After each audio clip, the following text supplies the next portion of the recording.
안녕하세요. 반갑습니다. 네.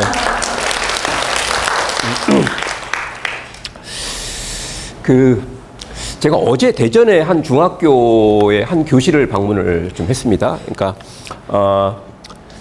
사실은 이제 아이들이 성장하는 과정에서 가장 오래 머무는 공간 중에 하나가 학교 교실이지 않습니까? 그 교실에서 어떤 일이 벌어지는지, 그리고 아이들이 실제로 어떤 영향을 받는지, 이게 제가 볼 적에는 아이들의 어떤 성장 발달 과정에 매우 중요하다는 생각을 늘 하고 있습니다. 그래서 말로만이 아니라 한번 실행을 해보자. 그래서 한 중학교 선생님하고 같이 이제 프로젝트를 진행을 하고 있습니다. 어제 이제 처음 제가 아이들을 만났는데요. 그 반 아이들 중에서 내가 뭐 이번 학기에 공부를 열심히 해가지고 진정한 자기주도 학습자가 되겠다. 이렇게 스스로 의지를 밝힌 친구들이 7명이 모였습니다. 방과 후에 이제 그 학생들하고 얘기를 하는데, 제가 여러 가지 얘기를 좀 하다가 이런 질문을 했어요. 공부를 왜 하니? 공부를 하는 목적이 뭘까요? 라고 질문을 했더니 아이들이요. 뭐라고 답을 했을까요? 하고 싶은 거 마음껏 할 수 있도록 능력을 길러야 된다. 이런 얘기를 했고요. 좋은 대학 가려고, 돈 많이 벌려고, 이런 얘기를 해서 제가 순간 진짜 마음속으로 엄청 눈물을 흘렸습니다. 야, 벌써 이렇게 공부가 오염됐구나. 실제로 이제 그렇게 되면 중요한 게, 제가 오늘 이제 그런 얘기를 좀 같이 나눠보려고 합니다. 머리가 작동되지 않아요. 공부 자체에 대한 목적 자체가 잘못됐거든요. 그래서 제가 이제 목적과 목표라는 개념을 좀 구분을 해줬어요. 목표는 맞다. 공부를 통해서 얻으려고 하는 목표로 좋은 대학 가는 거. 내가 능력 있는 사람이 돼서 마음껏 내가 살고 싶은 나의 삶을 사는 거. 뭐가 나빠요? 그죠? 근데 목표를 그렇게 정했다 하더라도 중요한 건 이제 목적이 중요하거든요. 공부를 할 때 실질적으로 내가 당장 얻고자 하는 것. 목표는 좀 먼 거죠. 목적은 지금 당장 이루어야 되는 거거든요. 공부의 목적은 무엇이 돼야 될까요? 한번 따라해 보세요. 재미, 의미, 성취감. 이제 공부의 3가지 맛이라고 제가 얘기하는데, 그 맛을 느끼면 그때 비로소 뭘까요? 뇌가 움직이기 시작합니다. 학습이 일어나요. 실제로 지금 현재 우리나라에 특히 이 자리에 계신 자녀 교육에 열심인 훌륭하신 부모님들이 꼭 생각하셔야 될 게 있습니다. 아이들이 앞으로 이제 인생을 살면서 특히나 공부라는 것이 되게 중요한 이제 그런 이제 시대에 점점 접어들고 있죠. 학습 능력이 부족하면 이 학생이 가진 게 아무리 많아도 부모가 아무리 뭘까요? 많은 재산을 물려주고 또는 일시적으로 고학력을 제공한다 하더라도 제가 볼 적에 버티기 어려운 시대가 됩니다. 뭔가를 배울 수 있는 학습 능력이라는 게 대단히 중요한데, 문제는 뭐냐? 우리 현실에서 정말 안타까운 것은 이 제목처럼 술술 좀 공부가 좀 돼야 되거든요. 특히 어린 시절에는. 그러고 나면 이제 그 다음부터는 공부의 길이 좀 열려요. 자기 앞에 열려 있는 공부의 길이 희망적인 길이고요, 넓은 길이야. 그럼 당연히 열심히 뛰어가겠죠. 근데요, 이미 어릴 때부터 아이들이 공부를 경험합니다. 나름대로 고생을 하거든요. 근데 문제는 뭐냐? 그 길을 계속 가려니까 너무 암담한 거야. 지금도 힘든데 내가 이 길을 어떻게 계속 가지? 자, 그때 이제 우리가 주의해야 될 게 하나 있습니다. 오늘 제가 조금 전에 이 페이지를 하나 끼워 넣었습니다. 지금 말도 많고 탈도 많은 거의 수습국면인가요? 근데요, 저는 이제 그 장면을 보면서, 저는 입시 전문가로도 오랫동안 활동을 했습니다. 정말 안타까운 게 뭐냐면요, 아무도 그런 질문을 던지지 않더라고요. 저는 2가지 질문을 던졌습니다. 첫 번째, 꼭 그렇게 많은 스펙을 쌓았어야만 했는가? 라는 질문을 던졌어요. 왜? 실제로 대학에서요, 중요하게 보는 거는 스펙이 아니라 스토리입니다. 2번째는요, 그렇게 어떻게 보면 과잉 입시 준비를 해가지고 성공한 사례가 많을까, 실패한 사례가 많을까? 저는 이런 질문을 던졌어요. 그리고 이번 이제 여러 가지 다른 거 말고요, 입시 관련된 상황을 보면서 저는 이 상황의 주인공은 사교육이다라고 저는 판단을 했습니다. 엄마 개인이 그렇게 입시 정보를 분석해서 스펙 관리할 수 있을까요? 쉽지 않은 일이거든요. 근데 아무도 그런 얘기를 하지 않더라고요. 그래서 제가 지금 칼럼을 하나 쓸까, 신문에 기고를 할까 고민을 하다가 다행히 만족스러운 기사를 하나 발견했습니다. 역시 이제 베테랑 기자가 다르더라고요. 제가 아는 이제 중앙일보의 강홍준 기자가 기사를 썼는데요. 조국달이 지원한 분야는 어학특기자 전형이었다. 근데 여기서 한 대목을 소개해드리겠습니다. 누구랑 인터뷰를 했냐면요, 실제로 조민 씨가 고대 입학 전형을 치룰 때 그 당시 입학 사정관을 찾아낸 거예요. 네? 그 당시 실제 입시를 진행한 입학 사정관을 찾아가고 인터뷰를 했습니다. 근데 제가 볼 적에 이게 워낙 민감한 사안이니까 인터뷰 안 하죠. 저도 인터뷰 요청이 몇 번 와갖고 조국 교수 대학 동기다 그랬더니 네 알겠습니다라고 끊더라고요. 뭐 같은 학번입니다. 근데 자 중요한 게 뭐냐면 다행히도요 그 당시 현직이었는데 지금은 퇴직을 하셨어. 그래서 조금은 뭘까요? 자유롭게 발언할 수 있는데 그럼에도 불구하고 워낙 민감하니까 익명으로 인터뷰에 응한 내용 중에 한 대목을 소개해드리겠습니다. 기자가 이런 질문을 했습니다. 볼까요? 조 씨의 자소서를 보니까 12가지 스펙이 나온다. 이런 스펙이 필요했냐? 중요했냐? 실제 입시에서? 그랬더니 당시 입학 서정관이 뭐라고 얘기했을까요? 조 씨가 썼다는 자소서를 보면서 왜 이리 가성비 없는 짓을 했는지 하는 한심한 생각이 들었다. 주변에서 이런 거 해야 한다, 저런 것도 해야 한다. 소문만 듣고 뛰어든 게 아닌가 생각도 들었다. 여러분들 이 생각 안 해보셨죠? 지금 이제 길복과 제가 하는 이 프로젝트의 제목은 뭘까요? 엄마의 선택이죠. 여러분들 앞에 어떤 선택지가 있는지 혹시 아세요? 최소한요 자식 교육 후회하지 않으려면 중요한 게 있습니다. 내 앞에 어떤 선택지가 있는지를 아셔야 돼요. 그리고 그 중에서 뭘까요? 우리 아이의 미래를 책임질 수 있는 또 나의 노력이 헛되지 않고 후회하지 않도록 뭘까요? 반드시 좋은 결과를 나올 수 있는 선택지를 선택하셔야 됩니다. 그러지 못하고요. 그냥 따라가다 보면 뭘까요? 지금 이제 많은 아이들을 보면서 특히 어릴 때부터 아이들이요. 쓸데없는 걸 너무 많이 합니다. 그 과정에서요. 상처가 깊어져요. 그러면 이제 공부에도 거부 반응이 일어납니다. 결국 공부가 하기 싫은 아이가 되죠. 당연히 스스로 공부할 의지를 잃게 됩니다. 그때부터 여러분들은 이제 험난한 길을 가셔야 되는 거예요. 스스로 공부할 마음을 이미 잃은 아이. 그런 아이들을 끌고 여러분들이 대학 입시까지 가셔야 되죠.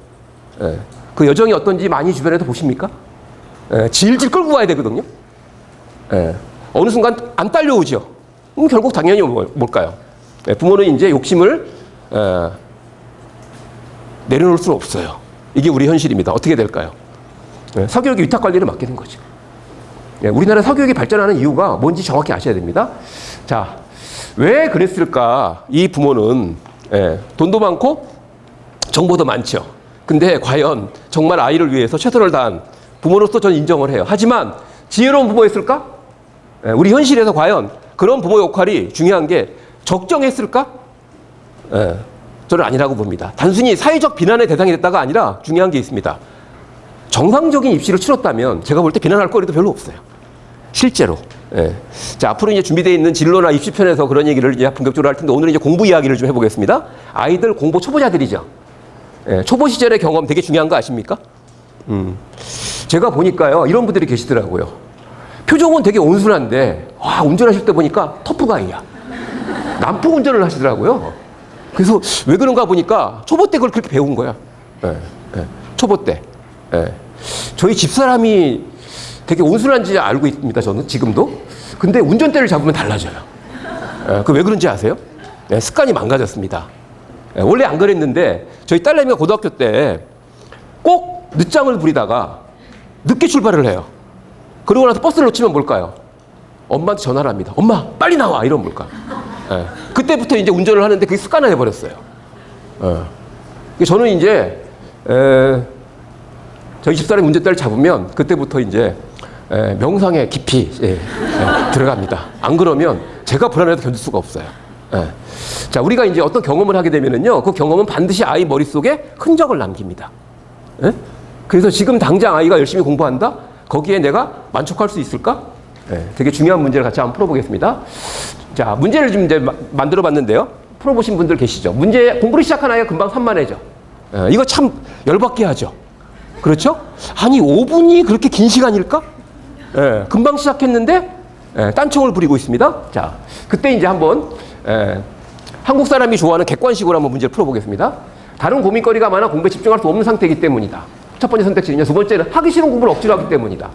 세 번째는 평소에 공부하는 습관이 잘 잡혀있지 않기 때문이다. 네 번째는 공부를 왜 하는지 이유를 모르기 때문이다. 또 다른 생각도 있을 수 있습니다. 자, 요거 한번 마음속으로 하나씩 고르세요. 다 고르셨습니까? 4번까지 손을 안 드신 분은 다른 생각을 손 들고 직접 발표하셔야 됩니다. 그러니까 이제 4번까지 하나를 빨리 고르시는 게 좋겠죠. 그렇죠? 자, 첫 번째 1번. 예, 1번이라고 생각하시는 분. 예. 한 분도 안 계세요? 아, 네네. 몇 분 계시죠? 2번. 네. 아, 2번이 제일 많네요. 예, 예. 3번. 예, 예. 4번. 아, 네.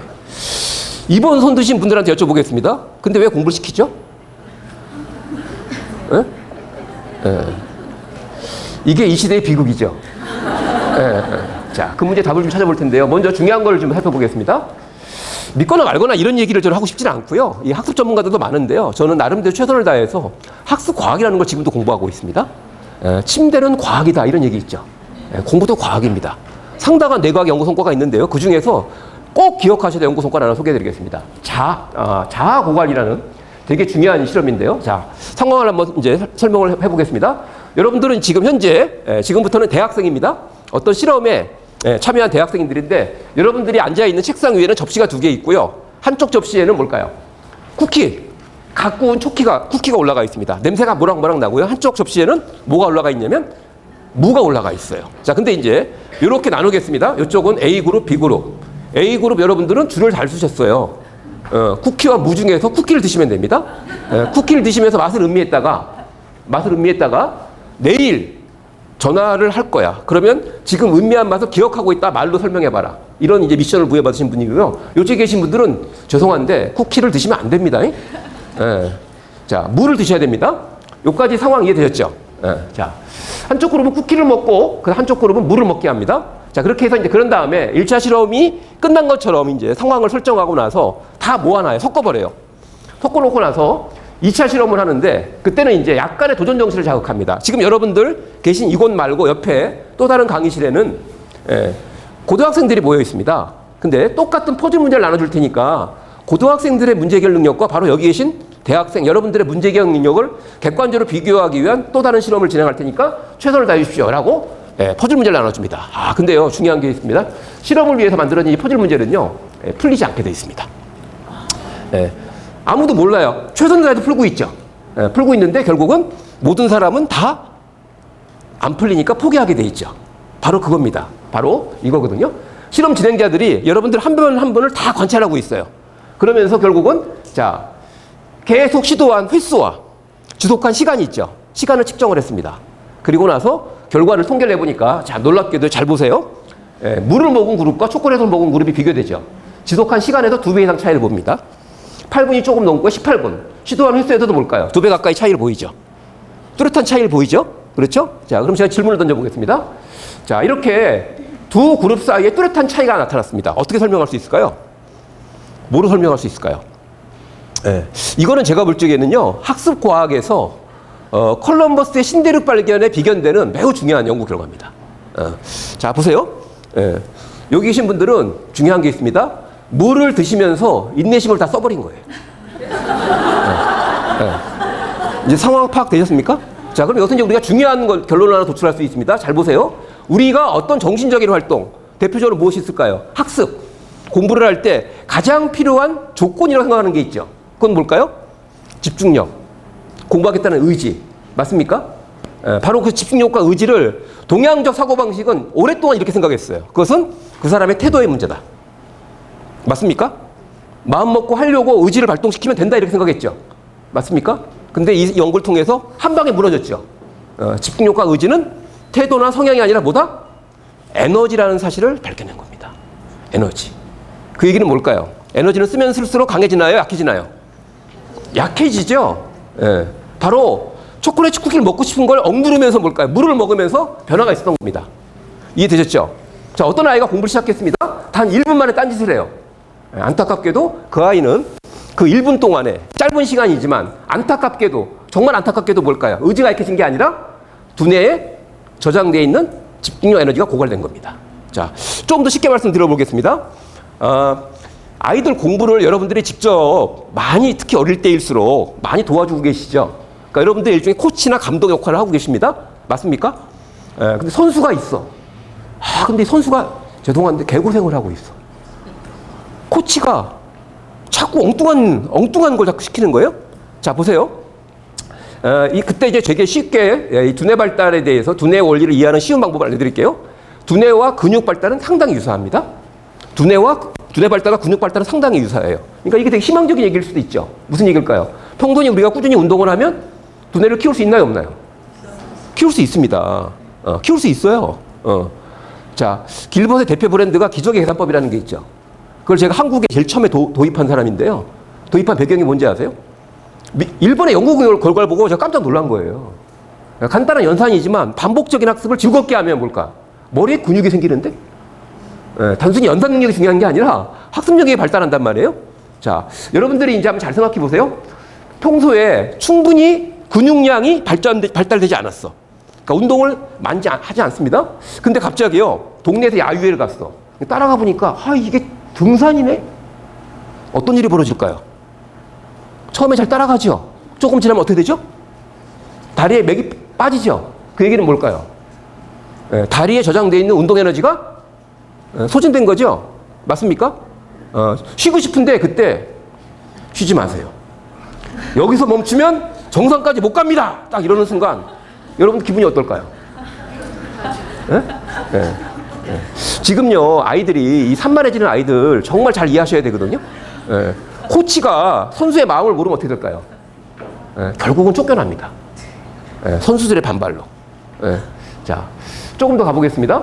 몰입에 대한 연구가 있습니다. 요즘은 이제 이 뇌과학으로 몰입에 대한 연구가 많이 대체됐는데, 몰입이라는 것은 이제 인간의 정신 상태가 어떤 일과 대상의 최고조로 집중한 상태를 몰입이라고 그러죠. 몰입에 대한 이제 다큐멘터리를 보면은요, 되게 중요한 게 있어요. 몰입의 법칙, 조건이 있는데 도전과 능력 사이의 균형이다. 근데 제가 이전에 이제 학습법을 본격적으로 연구할 때 되게 이 몰입에 대한 연구를 많이 했습니다. 여러 가지 조건들이 있어요. 밝혀진 것들이. 근데 몇 가지만 살펴보겠습니다. 첫 번째 뭐냐? 하려는 일이 분명해야 된다. 자기가 하는 일이 공부는 공부인데 분명하지가 않아. 엄마가 너 수학 못하니까 수학 좀 열심히 해. 그러면 수학도 정말 다양하죠. 몰입이 어렵습니다. 두 번째, 되게 중요한 겁니다. 아무런 이해관계가 없어야 돼. 이게 놀라운 겁니다. 그냥 그 일이 좋을 때만 몰입이 돼요. 가장 여러 가지 일 중에서 몰입이 잘 되는 걸로 뽑은 게 뭐냐면 산악 자전거 타는 사람들이 있죠. 그러니까 보통 이제 상당히 위험성에 동반되는 예를 들면 에베레스트 등반 이런 거 있죠. 그런 사람들이 몰입이 되게 잘 됩니다. 근데 그거 해갖고 밥이 나오냐 떡이 나오나요? 소위 말해서 매니아 기질들이 있죠. 그런 사람들이 쉽게 몰입이 되는데 그 이유는 뭘까요? 아무런 이해관계가 없죠. 그냥 하는 거죠. 여러분들 중요한 게 있습니다. 공부를 오염시키면 안 돼요. 아이들 어릴 때는요, 야, 공부는 신기한 거네? 재밌는 거네? 즐거운 거네? 그 자체로 뭘까요? 충분한 몰입 경험을 하지 않으면 아이들은 점점 더 공부로부터 멀어질 가능성이 높습니다. 그 다음에 뭘까요? 도전과 능력 사이의 균형이죠. 되게 중요한 거고 적절한 피드백이 있어야 된다. 이런 것들이 이제 몰입의 조건입니다. 자, 근데 여기서 이제 중요한 게 있습니다. 왜 그런 몰입의 조건이 나타나냐면요, 여러분들 머릿속에 뇌가 있죠. 이 뇌가요, 실제로 얼마 안 됩니다. 우리 몸에 차지하는 비중이 2%밖에 안 돼요. 근데요, 이게 어마어마한 에너지를 잡아먹는 하마거든요. 우리 몸에 산소의 20%, 포도당 25%를 소비합니다. 혹시 벌써부터 당 떨어졌다라는 기분 드시는 분 안 계시죠? 그러니까 이게 실제로 그런 거예요. 예전에 이제 우리는 중요한 시험을 앞두고 엿을 사줬죠. 이유가 뭔지 아세요? 철석 붙으라고? 그런 거 아니에요. 그런 결정적인 오해들이 좀 있거든요. 자, 무슨 얘기일까요? 그 당시 음식 중에서, 먹을 것 중에서 가장 빠르게 뭘까요? 두뇌 에너지를 보충할 수 있는 게 엿이라는 걸 알고 있었던 거죠, 경험적으로. 이해되셨죠? 자, 질문 던져보겠습니다. 여러분들 중에 혹시 의도적으로 산만해진 적 있는지 한번 잘 생각해 보세요. 분명히 산만해졌죠? 근데, 옆에 있는 엄마를 열받게 하려면 지금부터 산만해져야 되겠다. 이런 적 있나요? 없죠. 그게 뭐냐면 이런 겁니다. 지독한 오해가 있는 거예요. 누구나 다 관심 있는 일에 집중하고 싶은 마음이 있을까요? 없을까요? 있죠. 근데 문제는 뭐냐? 뇌가 지금 비축하고 있는 두뇌 에너지가 부족해. 다 떨어졌어. 그럼 당연히 뭘까요? 그 상태를 지속할 수가 없는 거죠. 자, 근데 반대로 여러분들 혹시 이런 적 없으세요? 학창 시절로 돌아가 보겠습니다. 나도 모르게 공부가 좀 됐어. 순간 되게 중요한 몰입의 증상이 있죠. 뭘까요? 자아의식과 시간의 흐름이 끊기죠. 그래서 문득 보니까 시간이 많이 지난 것 같아. 시간이 궁금해졌어. 이런 적 있어요? 없어요? 이거 심각하네요. 보통은 좀 있는데 바로 그 순간이 뭘까요? 몰입의 경험입니다. 몰입의 경험이에요. 저도 이제 공부를 되게 싫어했다가 공부를 좋아하게 된 몇 번의 이제 계기가 있었는데 그 몰입을 경험하고 나서부터는요. 그 순간을 저는 공부를 이렇게 하고 지금도 하고 있습니다. 뭐냐면 꿈, 목표, 동기 이런 거 저는 별로 없어요. 그런 것도 중요한데 더 중요한 게 있습니다. 뭘까요? 그 순간에 느낌 있죠. 저 느낌을 또 느끼고 싶어서 저는 공부하는 사람이에요. 그리고 제가 많은 사례를 연구해 보니까요. 그 뛰어난 학습자들 공통적이더라고요. 뭔가 공부에 몰입했을 때 그 느낌 있죠. 그 느낌이 그리운 거예요. 그 느낌을 또 느끼고 싶은 거야. 이게 소위 말하는 자기주도 학습의 기초입니다. 기초. 예, 근데 공부에다 몰입 경험이 없어. 이러면 뭘까? 하기 싫은 거죠. 예, 그때부터 이제 험난한 길을 가게 되는데, 자, 비코츠키라는 이제 제가 오랫동안 연구한 러시아의 교육학자가 있습니다. 여러분들 피아제는 많이 아시죠? 비코츠키는요, 이렇게 주장을 했어요. 저는 비코츠키 이론을 좀 발전시켜가지고요, 학습이 정상적으로 이루어질 수 있는 세 가지 조건을 좀 제 나름 정리를 해봤습니다. 첫 번째는 뭐냐면, 잘 보세요. 어떤 학생이 지금 공부를 하고 있는데, 이 학생 머릿속에 이미 알고 있는 게 있죠. 예. 뭐가 됐든 알고 있는 게 있겠죠. 그죠? 그걸 우리가 학습된 영역이라고 합니다. 근데 그 주변에 보면 조금만 누가 도와주고 내가 노력하면 알 수 있는 영역이 있어요. 그걸 근접 발달 영역이라고 합니다. 그 다음에 이제 그 밖에는 뭘까요? 잠재적 발달 수준. 아직은 멀어. 자, 이제 이런 겁니다. 되게 중요한 게 있습니다. 첫 번째가 이제 학습된 영역인데요. 어떤 거냐면 이런 겁니다. 학습된 영역에서 공부를 한다, 아이가. 그럼 어떤 감정이 일어날까요? 시시하네? 뭐 다 아는 건데. 예? 뭔가 자극적인 요소가 없죠. 근데요, 만약에 근접 발달 영역에서 학습을 하고 있다, 그럼 뭘까? 이거 궁금한데? 이게 뭐지? 이거 좀 더 알고 싶은데? 예, 이런 감정이 일어납니다. 근데요, 만약에 잠재적 발달 수준으로 갑자기 뛰었어. 그럼 어떻게 될까요? 어렵다. 모르겠다. 조금 지나면 하기 싫다. 이렇게 되는 거죠? 예. 자, 근데 이제 이게 개인마다 철저히 다르다는 겁니다. 첫 번째는 이제 그래서 정상적인 학습이 일어나는 첫 번째 조건은 이거고요. 어디에서 지금 이 아이가 학습을 하고 있는가? 두 번째는 뭘까요? 어떤 사람이 옆에 있느냐? 이런 거지. 학습된 영역에서 아이가 따분함을 느끼는데 중요한 건 반복 학습이다. 꾸준히 해야 돼. 옆에서 이러면 어떤 기분이 들까요? 자, 이 아이가 지금 잠재적 발달 수준에 뛰어가지고 어려움을 겪고 있어. 너 맨날 쉬운 문제만 풀래? 어려운 문제를 풀어야지 사고력이 생기는 거야. 이러면 어떻게 될까요? 실제로 지금 흔히 벌어지는 일들입니다. 결국은 그때 어떤 상호작용이 있느냐. 아이가 뭔가 감정을 느끼죠. 얼굴 표정을 보니까 지루한 것 같아. 그러면 그거 하지 말고 다른 거 해. 다른 걸 시작했는데 너무 어려운 표정을 지어. 그건 너무 어려운 것 같아. 이렇게 서로 간에 뭘까요? 소통이 되는 상호작용이 일어나면 정당적 학습이 일어나겠죠. 자, 제가 이제 이걸 응용해서 실험한 사례를 소개해드리겠습니다. 공부를 포기하는 아이들이 꽤 많아요. 우리나라에. 심리적으로 이미. 그건 정말 안타까운 일입니다. 포기라는 건 이런 거예요. 그동안에 해본 경험 때문에 공부를 통해서 내가 유쾌한 감정을 느끼거나 성공할 가능성이 없어 라고 스스로 판단하게 되면 포기하게 돼 있습니다. 누구나 다 마찬가지죠? 여러분들도 마찬가지 아닐까요? 어떤 일을 내가 해야 되는데 이미 해본 경험이 있거든? 근데 그 일이 너무 어려워, 재미도 없고 그 다음에 성공 가능성도 희박해. 그럼 뭘까요? 포기하게 되죠. 이미 제가 볼 적에는요, 우리나라 초등학생들 중에 상당수가요, 이미 심리적으로 공부를 포기한 상태가 많습니다. 그런 공부를 포기한 아이들, 공포자들을 모아가지고요, 제가 이제 실험을 하는 겁니다. 실제 했던 실험이에요. 자, 그러면 이제 아이들을 쭉 모아요. 제가 비상교육 연구소장을 할 때 그런 실험을 꽤 많이 했습니다. 그러면 이제 모이면 여기에 다 공부를 포기한 아이들이죠. 근데 되게 재밌게도요, 이 친구들이 그 이벤트에는 되게 민감하더라고요. 그래서 거기 참여하면 10,000원짜리 문화상품권 하나 주거든요. 근데 차비를 3만 원 쓰고 와요. 지방에서도. 놀라운 참여 정신이에요. 자, 근데 이제 이 친구들한테 이제 중요한 게 문제집을 고르라 그럽니다. 어떤 문제집을 고르라 그럴까요? 마음에 드는 거. 우리가 흔히 얘기하는 계급장 떼라. 너 몇 학년인지 중요하지 않다. 느낌으로 네가 지금 오늘 마음에 드는 문제집을 골라라. 그렇게 한 다음에 이제 문제집을 딱 펼칩니다. 그리고 나서 아이들한테 이제 이런 과제를 줍니다. 자, 문제를 보면 밑에 표시가 되어 있죠. 동그라미, 세모, X, 세모, 동그라미 이렇게 표시가 되어 있죠. 이걸 표시하게 해요. 이거는 전혀 집중력이 필요치 않습니다. 게임 설계자들이요, 정말 치밀하게 따지는 게 뭔지 아세요? 적정 난이도를 계속 유지해서요, 조금이라도 에너지 소모가 많은 게 중간에 딱 되어드는 순간 뭘까요? 탈락자가 무수히 나오거든요?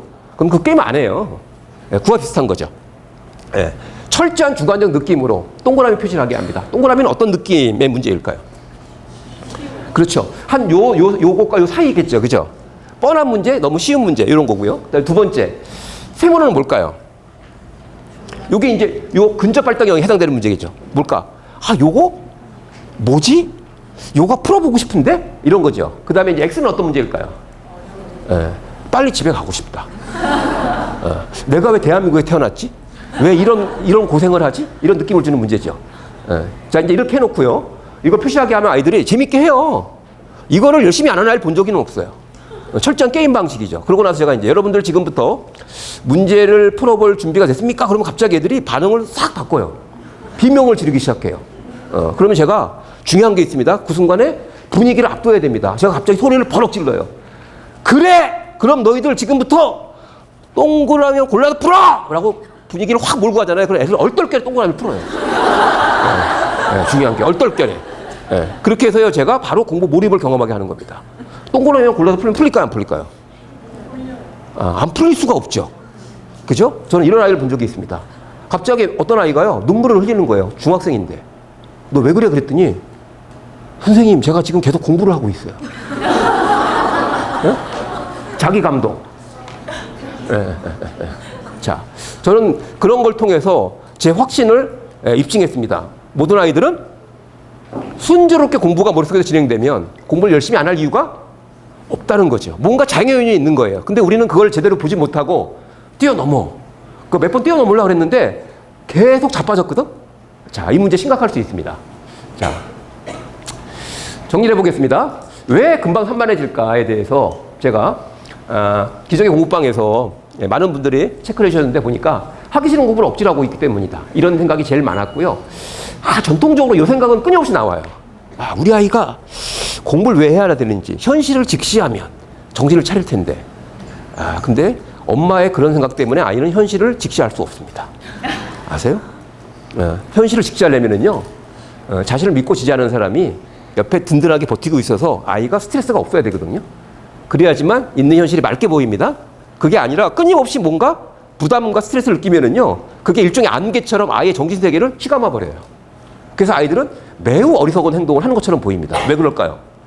되게 중요한 보편적 원리가 있죠. 인간은 스트레스 상태가 되거나 지나친 불안감을 느끼거나 부정적 감정으로 기울면 먼저 뭘 해야 될까요? 그 감정에서 벗어나는 게 항상 우선순위입니다. 우리 애가 정신을 못 차려. 그 생각 때문에 정신을 영원히 못 차린다. 꼭 기억하시기 바랍니다. 자, 이런 생각들이 있는데요. 쭉 제가 주관식으로 답을 하신 분들 얘기를 들어봤어요. 산만해지는 원인에 대해서 공부가 재미없는 것 같다. 노는 게 좋다. 너무 많이 시킨다. 너무 어렵다. 주제에 관심이 없는 걸 억지로 하고 있다. 잘할 자신이 없다. 시험을 보지 않는다. 이런 생각도 있더라고요. 시험을 보면 바짝 긴장하고 공부를 할 텐데 시험을 보지 않기 때문이다라는 생각이 생각보다 강해요. 그리고 목적이나 목표가 불분명하고 집중을 방해하는 환경 때문이다. 이런 여러 가지 얘기를 하셨어요. 그러면서 이제 그럼에도 불구하고 공부를 계속 시키고 있다는 거죠. 특히 아이가 저학년일수록. 왜? 공부 습관을 잡아줘야 되니까. 지금부터 공부 습관을 확실하게 잡아줘야 되니까. 만약에 우리나라 그 교육 현실에서요, 계속 많은 부모님 생각하시는 것처럼 그렇게 옆에 딱 아이를 앉혀놓고 습관적으로 공부를 해서 공부 습관이 된 아이를 아직까지 저는 본 적이 없습니다. 왜 그럴까요? 이거 되게 무서운 함정일 수 있고요. 또 하나 이제 노는 게 좋다. 특히 중요한 게 있습니다. 아이들은 놀 때요, 두뇌에 어떤 변화가 있을까요? 예를 들면 뇌에 칸막이가 있어요. 그래서 칸막이가 있어가지고 노는 머리, 공부하는 머리가 따로따로 있으면 노는 건 공부가 아니죠. 근데 아세요? 놀 때 쓰는 머리가 공부할 때도 써요. 아시겠습니까? 특히 언어 능력이 발달된 아이들을 보면은요, 엄마의 관심과 노력이 중요해요. 아이한테 잘 전달이 돼서 아이가 효과를 보는 게 아니고요. 언어 발달에 중요한 가장 기본적인 게 뭐냐면 복잡한 놀이를 많이 해야 돼요. 복잡한 놀이를 많이 하면서 뭘까요? 문장의 구조를 이해할 수 있는 힘을 길러요. 근데 여기서 이제 우리는 되게 단순하게 생각하는 거죠. 특히 어릴 때일수록 중요한 게 있습니다. 잘 뛰어노는 아이가 그 머리 가지고 뭘까요? 공부도 하게 돼 있거든요. 자, 댓글을 제가 몇 개 보니까요, 내용이 어렵거나 자기가 좋아하지도 않는 주제를 엄마가 하라는 방식대로 해야 할 때 안 하려고 하는 것 같아요. 라고 정확하게 진단을 하셨어요. 처방은 어떨까요? 그렇다 그래도 포기할 수 없죠. 왜? 우리나라 부모님들은 강박이 있거든요. 여러분들의 강박이 아니고요, 이 시대가 여러분들 마음속에 숨겨놓은, 여러분들을 이용하기 위해서 강박이 있거든요. 자, 근데 어떤 분은 또 이런 말씀을 하셨어요. 집중력 높이는 방법, 늘리는 방법을 내 아이에게 정확히 진단해 줄 수 있으면 더 알려주면 좋겠다. 이분 제가 따로 컨설팅을 좀 해주고 싶은 욕구가 생겼습니다. 이런 식으로 정답이 있을 거라는 생각이 있죠. 이거 무서운 함정이거든요. 예, 특히나 요즘은 이제 여러분들 잘 아셔야 될 게 있습니다.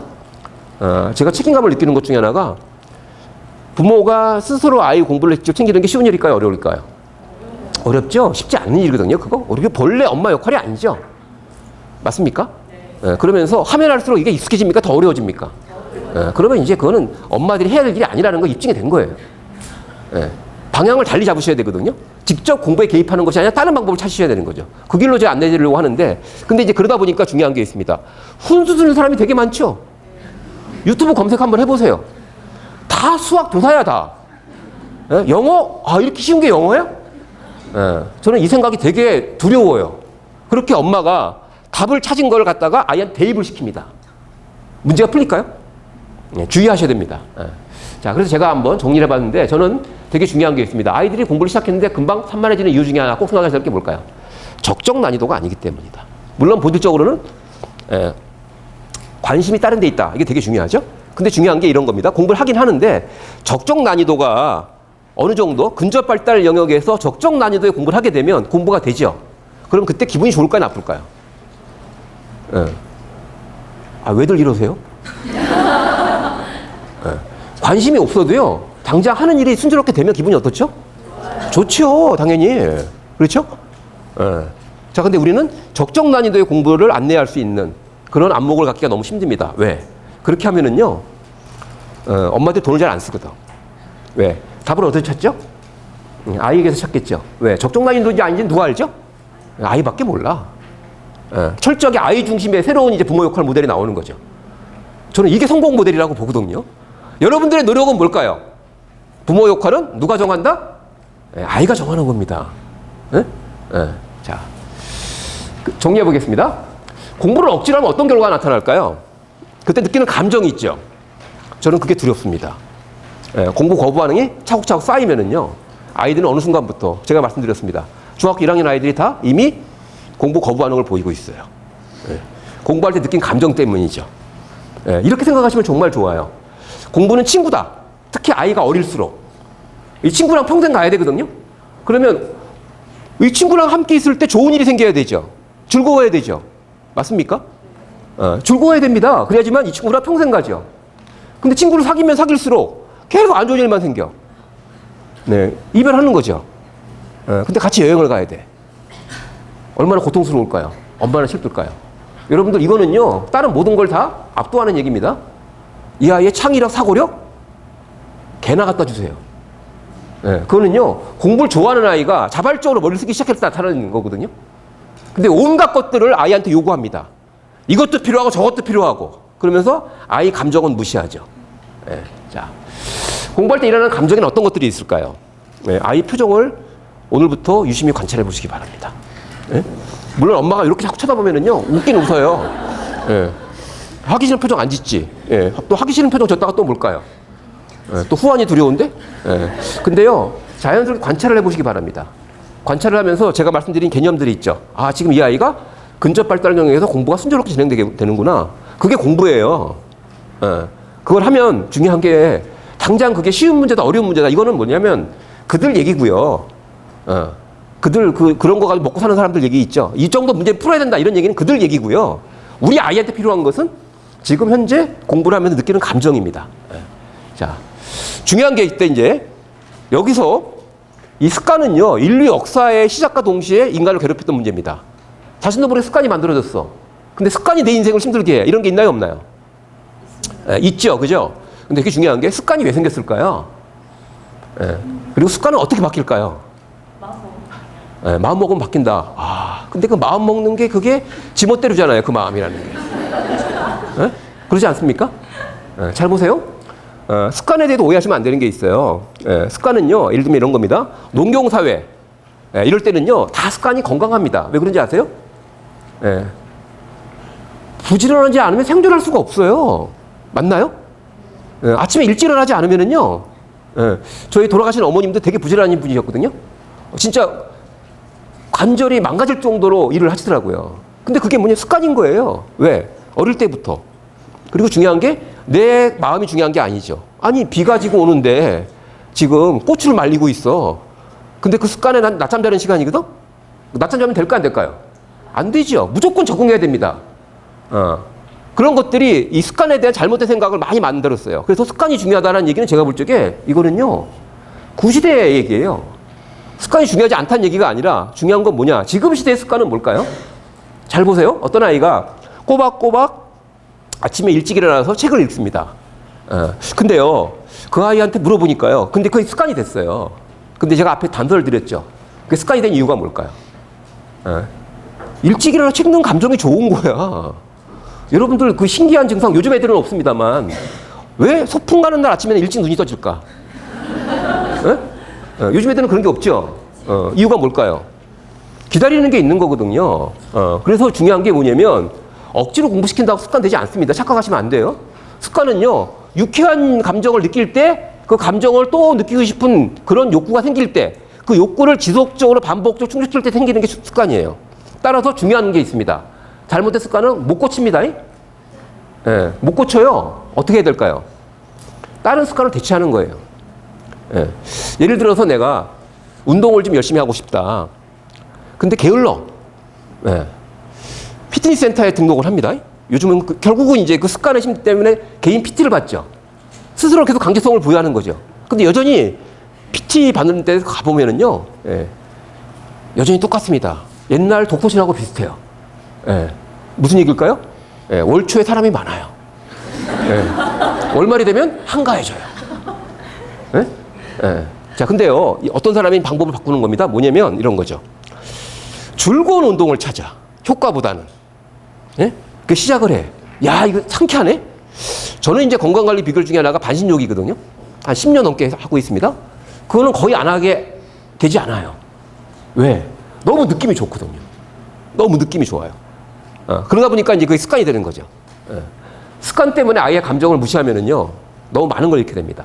자, 그래서 제가 이 생각을 꼭 말씀드리고 싶은데 뭐냐면, 공부도 레시피가 필요하다는 생각을 해보셔야 됩니다. 자, 아이가 잘 안 먹어. 근데 필수 영양소를 떡 섭취해야 돼. 그러면서 악착같이 먹이려고 그러면 되나요? 많이 해보셨죠? 요리를 해야죠. 맞습니까? 그러니까 요리가 중요한 거예요, 요리가. 우리 아이 입맛에 맞는 공부. 공부는 맛으로 하는 겁니다. 입맛에 맞는 공부. 조미료를 치든 뭘 하든 요리를 해야죠, 아이랑 같이. 그래서 엄마하고 얘기를 해보니까, 이거 엄마랑 얘기를 한 결과 항상 공부가 재밌어졌어. 이러면 이제 유능한 코치가 되는 거죠. 근데 엄마하고 얘기하는 순간 늘 고통스러워. 공부를 열심히 안 한다는 그 이유 하나로 엄마의 요구를 거부할 수도 없어. 근데 엄마가 뭔가 시키는 대로 해본 결과 나는 되게 부정적 감정을 반복적으로 느껴. 그러면 이제 너무 험난한 길로 가는 겁니다. 대안을 찾아보겠습니다. 일단 중요한 게요, 꼭 아셔야 될 게 있습니다. 아이들이 뭔가 머리를 쑥 궁리하는 거 있죠. 그거 다 공부예요. 특히나 이제 남학생들 같은 경우 보면, 특히 이 활동량이 많을 때가 있습니다. 그럴 때 그 공부 안 하는 거 아니거든요. 그 머리 가지고 공부하는 거예요. 궁리한다는 말이 있죠. 아이들 정말 놀 때 정말 궁리 열심히 하죠. 아이디어 개발하죠. 몇 명 모이면. 그때 공부 머리가 좋아지는 거예요. 그 생각 꼭 하셔야 되고요. 두 번째는 뭐냐. 모든 아이들은 공부 열심히 잘하고 싶어 하는 겁니다. 여러분들도 이 마음 인정하시죠? 그죠? 그러니까 앞으로 너 언제 정신 차릴래? 이런 얘기는 하면 안 되는 거죠. 자, 그리고 이제 중요한 게 아이들을 저도 공부 집중해서 잘 마치면 기분이 어떨까요? 좋죠. 이런 겁니다.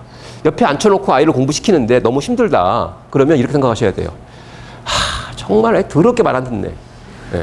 이렇게 생각하시면 안 되고요. 내 코칭 방법이 잘못됐구나 라는 걸 빨리 인정하시는 게 문제 해결의 출발점일 수 있습니다. 자, 그러면 이제 중요한 게 있습니다. 뭘까요? 이 경험이 초등학교 때까지는 매우 매우 중요합니다. 공부가 되네?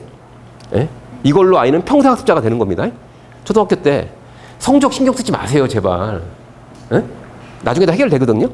근데 공부를 할 때마다 10분이든 20분이든 멋지게 레시피를 적용해서 맛있는 공부를 딱 준비해놓고 하는 겁니다. 딱 맛있게 먹죠? 공부가 되네? 이 경험이 있죠. 예. 공부는 감정이 하는 겁니다. 예. 좋은 공부 정서 있죠. 예. 공부를 생각하면 괜찮아. 이런 아이들 나중에요. 게임 중독 이런 것도 대부분 다 뭘까요? 예방됩니다. 아이들이 요즘 그 중독에 빠져드는 이유는 뭐냐면 다른 여러 가지 일들을 했을 때 느끼는 긍정적인 정서 있죠. 이게 너무 부족하니까 그걸 보충하려고 하는 거거든요. 그 정서적인 배고픔이에요. 아이가 좀 든든해야 되는데 정서적으로. 그러려면 뭘까요? 자기에 대한 믿음. 보통 우리가 얘기하는 자아 효능감. 이런 것도 있어야 되는데 그게 뭐로 채워지나요? 혹시 자아 효능감을 충전시킬 수 있는 영양제가 있습니까? 그런 거 없거든요. 중요한 게 뭐냐? 내가 뭔가 노력했을 때 된다는 느낌 있죠. 그런 것도 차곡차곡 쌓여야 되는 거거든요. 자, 잠시만요. 지금 실내에 시계가 없어가지고 제가 시간 조절에 좀 어려움이 있는데 어떻게? 예? 55분이요. 아, 좀 빨리 가야 되겠네요. 5문제를 풀어야 되는데. 자, 평소 실력보다 시험 성적이 낮게 나오는 이유를 한번 보겠습니다. 긴장을 하게 되면 기억력이 떨어지기 때문이다. 타고난 기질은